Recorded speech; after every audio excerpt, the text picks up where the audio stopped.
The Chase Claypool experience is over in Chicago as Ian Rappaport broke the news this morning that the Bears are trading Claypool to the Dolphins. Him and Tom Pelissero with the news. Ends the prolonged drama and gives Claypool a fresh start. They've tried to trade him since last week, Rappaport reports, and now everyone moves on. My name is Harrison Graham. Welcome into Bears Now. Let's get into it here as the Bears have shipped out Claypool to Miami. The Bears get a 2025 sixth-round pick. The Dolphins get Claypool in a 2025 seventh-round pick. So you see this a lot in these type of trades where players are looking for fresh starts or low-leverage players where you just do a late-round pick swap, essentially. And obviously that ends up being the case here. And got to be honest, I'm actually pretty surprised that Ryan Poles found a trade partner here. Now, we'll talk about this as this goes. Obviously, the Bears overall, big losers in the whole Claypool situation. But at least you salvage a little something here, and more than anything else, you just needed to get him out of your building, off your football team. And for Claypool, he gets to start fresh. I won't miss him. I'd be lying if I said I would. I was patient. I gave him a lot of chances, but he just did not work out, and that was very, very clear. Grade the Chase Claypool trade. Just this trade. Don't factor in Pittsburgh when you're answering right here. We'll talk about that later. Don't get me wrong. A, B, C, D, or F. I give it a C, C+. You at least found a trade partner.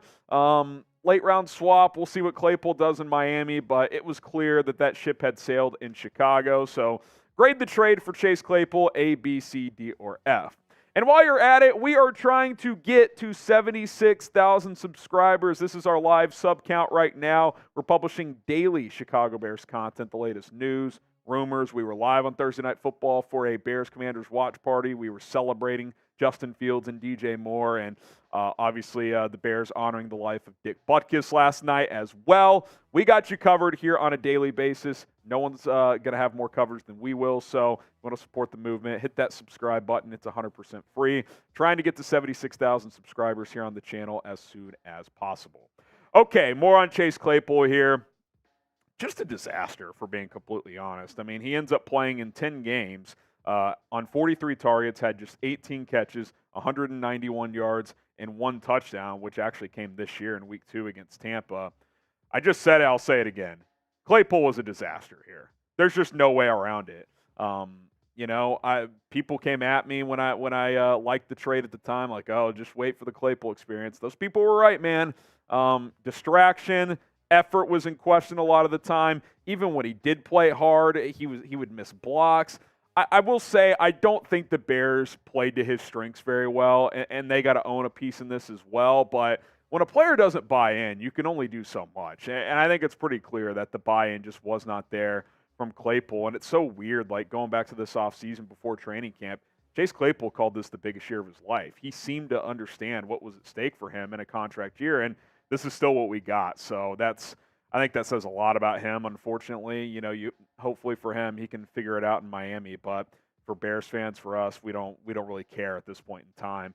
You look forward to what this wide receiver room looks like. And look, if you got DJ Moore, you got a chance. We saw that last night. He was unbelievable. Got to get Darnell Mooney going. It's kind of been inconsistent week to week. I thought Justin missed him a couple times last night, but we know Mooney's been a proven number 2 in the past, so hopefully he can get going a bit. Equinemius St. Brown.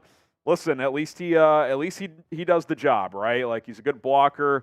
He'll catch the ball usually when you throw him the football. I want to see more Tyler Scott and maybe even more Velus Jones. We'll see if they get more opportunities moving forward with Claypool out of the way. But, again, DJ Moore, man, we're going to talk about him because he is absolutely special. But before we do that, we got to give you a word from our sponsor, and that is Rocket Money. Guys, start saving money. Don't waste money. Rocket Money is going to help you do that, as they are a personal finance app that finds and cancels your unwanted subscriptions, monitors your spending, and helps you lower your bills all in one place. Most people think they're spending $80 per month on subscriptions, when in reality, that number is closer to $200. When you're signed up for so many things like streaming services you used to watch one show for, or free trials for delivery you don't use, it's so easy to lose track of what you're paying for. Not anymore. Not with Rocket Money. It's got all of your subscriptions listed out on one screen, and you can tell exactly how much you're paying per month. You can scroll through and be like, okay, I'm paying $20 on this, $18 on this, $12 on this. Holy crap, I'm paying $180 in subscriptions. I want to cancel X, Y, Z and save $80 per month. You can do that with Rocket Money with the single click of a button. You click cancel next to the subscription you don't want. They walk you through the rest of the steps to get that done for you. With over 3 million users and counting, Rocket Money users are saving an average of $720 per year. Think about what you could do with $700. Vacation, several nice dinners, just start a savings account, college fund, whatever it is. Save money with Rocket Money. Download the app today, rocketmoney.com/bears now, or redirect you to the App Store. Be sure to do that right now. Use our link because it helps support us here on this show. Okay, are the Bears better without Claypool? Certainly seems like it. The 2 games he's inactive, the offense breaks out the last 2 weeks. I don't think there's any question about that. Now, there's a lot of theories out there of, it's kind of ironic, the first real game where Claypool's off the team, technically he was on the roster still last night, but it was clear that it was over. They finally win a game. They never won a single game with Claypool. It is ironic. Now, I'm not going to sit here and say the whole team's going to just figure it out with Claypool out of the way. The defense still has issues. There's still injury concerns. There's still coaching concerns. But they put it all together last night, and the offense played really good last week as well. And I will give Ryan Poles some credit for just moving on, right? I think that sometimes you see GMs in this league, they don't want to admit they're wrong. He was wrong here. He missed. It happened. It's a bad miss.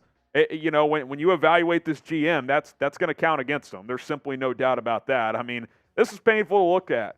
Really painful to look at, man. That pick ends up being the number 32 overall selection. Pittsburgh drafts Joey Porter Jr. Now, you didn't know it was going to be 32 when you traded it, but you kind of knew it was going to be a top 40, top 45 pick at least, and ended up being number 32, which in most drafts is the last pick of the first round. It sucks, man. You lost the Claypool trade. There's no doubt. I mean, you took a big fat L here, but you got to recognize when it's time to move on, so I will give Ryan Poles credit for that. Now, here's the question. Do you trust Ryan Poles as the Bears general manager? Type T for trust or type D for don't. After this YouTube ad break, I'll tell you why you should at least have some belief in what he's doing. A reason to trust Ryan Poles is he also traded for DJ Moore, recognizing Claypool and Mooney's not enough, and holy crap, that helps you out as a GM when you're being evaluated. DJ Moore is going to make people forget about Chase Claypool very, very quickly. I mean, the game he had last night was just unbelievable. In the last 2 weeks, he's been fantastic. 8 catches, 230 yards, 3 touchdowns, an average of 29. He's unbelievable after the catch. I think he's a top 3 receiver in this league after the catch, top 10 overall, and look, he might be top 5. I don't think people realize how buried he was in Carolina, and now, the jury's still out on Justin Fields, but I said it at the time of the trade, and I'll say it now. He's easily the most capable and talented quarterback DJ Moore's ever played with, and that connection is fire right now. The last 2 weeks, they have combined for well over 350 yards in 4 touchdowns. And Fields overthrew him on another touchdown last night. I mean, you think about the game DJ could have had last night had Fields hit that one, and there were a couple screenshots today. It looked like DJ might have actually been out of bounds on that one up the sideline, but I still think it's a little unclear. I mean, it was very close to being a 5-touchdown night for him, but either way, 230 and 3 scores, just fantastic. And Justin Fields deserves praise for his play the last couple of weeks. 43 of 64, 617, 8 touchdowns against 1 interception, and the 1 pick being a miscommunication between him and Cole Kmet last week. QB rating over 128. He's running just enough, but he's not having to take off as much. If we see more of this from Justin Fields, and if DJ Moore keeps making plays, this offense could be really good, man, and no one's going to care about Chase Claypool anymore. Sure, we'd like to have that second-round pick back, but if this continues, you're going to be feeling pretty good about where things are heading. It's a 1-4 team. No one's saying this team's going to go win a Super Bowl right now, but if the offense can continue to click at a high level, that makes this team worth watching and gives you optimism moving forward. Speaking of which, how excited are you for this offense moving forward? Scale it from 1 to 10 down in the comments. 1 being, this offense sucks. 10 being, it's been pretty damn fun the last couple of weeks. I'm probably at about a 9, man. Just to watch Fields and Moore every week, that in itself is fun. Let us know. Scale it from 1 to 10. All right, just to circle back to the news, Chase Claypool to the Dolphins for a late-round pick swap. Again, the Bears get a 6th-round pick in 2025. Dolphins get a 7th in addition to Claypool. That 7th also in 2025. It is what it is, man. You swung, you missed. It sucks. Poles has to wear this one, but at the end of the day, it's over, and Chase Claypool finds a new home in Miami. All right, that's going to do it. Our Chase Claypool trade analysis, some Justin Fields, DJ Moore discussion as well. If you want more content here on this channel, hit that subscribe button. Again, we're trying to get to 76,000 subscribers as soon as possible. My name is Harrison Graham. Bear down. Appreciate you guys tuning in.